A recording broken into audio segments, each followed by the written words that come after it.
I want to bring in Tom Potokar, UK consultant plastic surgeon working in the European Gaza hospital. He sent this footage in the past few days of the moment that the hospital was hit by an Israeli bomb, and he said what happens here is just a snapshot of the reality there. Let's have a look at this. We'll speak to him in just a moment. So standing outside the operating theatre, you can see the damage behind me. It's not even possible to take any cases to theatre because it's too dangerous. The theatre's been damaged and the staff, unsurprisingly, have left at the moment to try and seek some safety. Tom, it's great to have you on the programme this evening. You said a moment ago in that footage that we saw, that was a snapshot. What is the reality in the last few hours for you? Well, the reality in the last few hours for me is I operated on a woman this morning who needed an amputation and had burn injuries. And then after that, we had two major blast injuries that came into the casualty department, two brothers, young brothers, with major injuries with fractured bones, big soft tissue injuries, burns.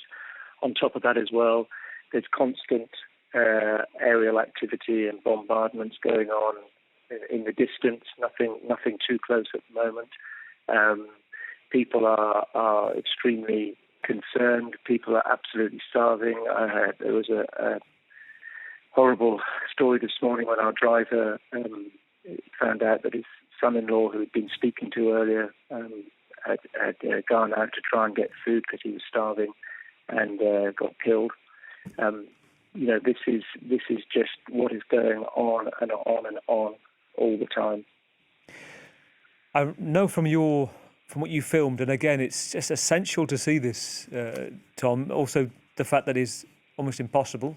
It is impossible right now for international journalists to work, to be deployed. We're reliant on very brave local journalists doing their job, living there, and some of them, as we saw with the Cannes Festival this week, one of those selected for their work, Fatima, was killed filming, a photojournalist there. So across the board, a lack of safety for you.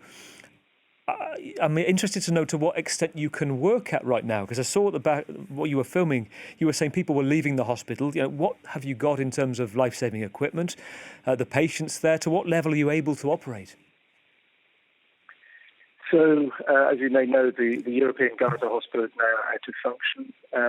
We waited till the last patient had left, and then we left immediately afterwards. The convoy that came to pick us up drove right past another strike, which again was very, very close to the hospital. But that hospital, which is one of the biggest the biggest in the south of Gaza, with specialist services like neurosurgery and cardiac surgery, is now completely out of action. So the patients have been transferred elsewhere, but all the remaining hospitals, none of them are functioning at anything like normal capacity.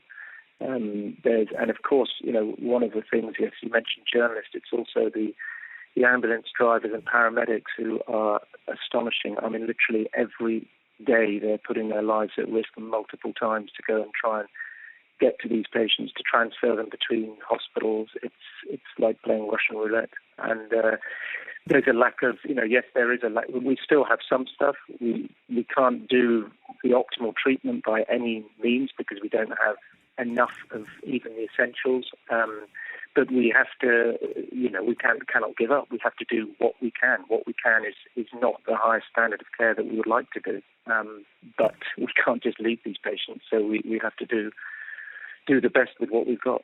I was listening to another doctor talking to reporters in the past day or so at a different hospital in Gaza, saying that because it's so desperate, the amount of the lack of equipment because of the blockade going on now for nearly 3 months, that because of what's happened at the hospital where you're at, they're having to work out a way to get equipment from your hospital and take them to other hospitals so they don't lose them altogether. That's how desperate it's got.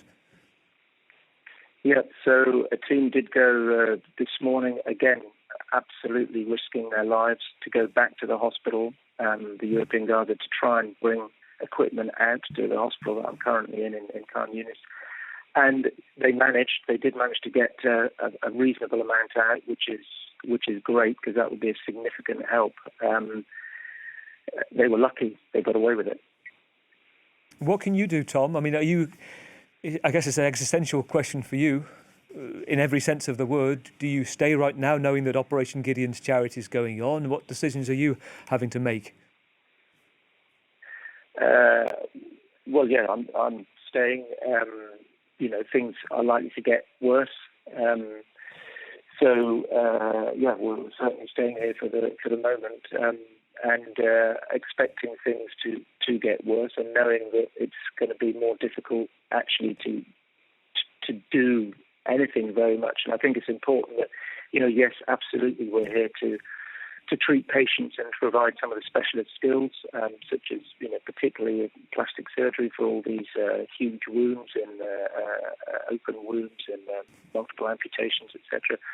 But it's also to be of support to the staff here, and there's no doubt that they do feel safer when we're here. Now, that may be wishful thinking, but at least they do feel safer. And as you said, there's no journalists here, no international journalists who can actually, see what is going on here. So, to an extent, we have a triple role. It's treating, it's supporting, and it's witnessing. And I mean, you won't hear, but going on around at the moment, there's quite a few explosions. The other key aspect of this, and you just hit upon it, is the fact that we're getting very different narratives. You hear from the Israeli government that suggestions, for example, of hunger, of starvation, of children being without food, they are being misreported. It's fake news. What are you seeing in terms of people who have been able to come in previously, to the extent of people and children being malnourished?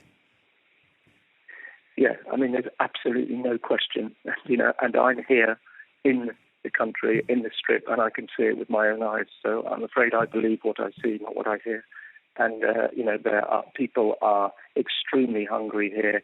They are absolutely undernourished. They're worn out. They're fatigued. They're anemic. They're suffering from the consequences of malnutrition, particularly those that are wounded with infections, with wounds. Again, you have to look at them. The two that just came in from this blast now, they're extremely skinny. There's no fat on them whatsoever. When you drive around the streets, which obviously is kept to an extreme minimum, before in peacetime, there was always, market stalls with plenty. There's still the occasional stall left with a few bags of fat on it or the odd tin of something. But we're talking about nearly 2 million people. So yes, it is absolutely, people are starving here without any question.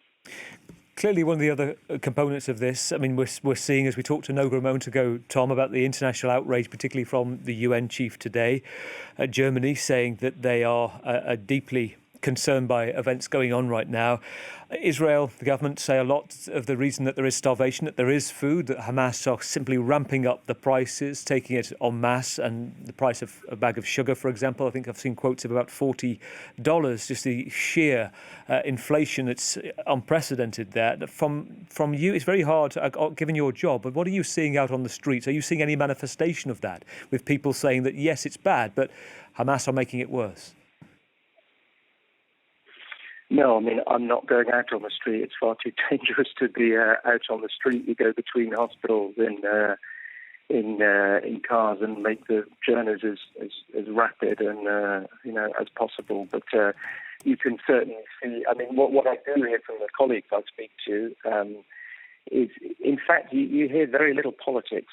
To be honest, and what you hear is people just saying that they want this to end. They just want to live in peace. They just want to see their kids grow up.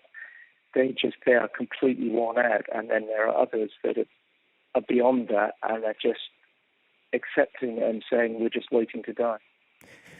Tell me about your team, Tom. And there's so many questions, but just to try to work out what happens to that team now, given that you've got equipment being taken from the hospital for others that need it, given it's not operational because of what's happened to it.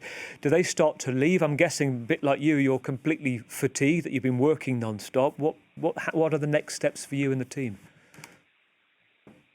So our team here, with our specific team working for the charity Ideals, we have in total 3 plastic surgeons, an orthopedic surgeon, and an intensivist anaesthetist, and we're currently at two sites As you say, doing the best we can with the limited resources and the extremely difficult, processes of transferring patients, referring patients, constant cuts to the communication system.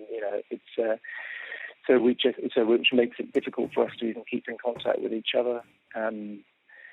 So yes, it is difficult. We have to bring in all the food that we require for ourselves for a month, which obviously meant that was most of the half the bags that we bring. So we can't bring, and we're not allowed to bring in any medical supplies or equipment. But the reality is we're here for a month, and that's sustainable. We can manage that for a month. It's the people here that have been living this for 19 months now, day in, day out, with no sign at all of it ending. Tom, really good to speak to you, Dr. Potokar. Thank you so much for your time and these incredible difficulties you're going through. So especially thank you for spending a few minutes talking to France 24 and explaining what you're seeing there and what you're going through. Thank you.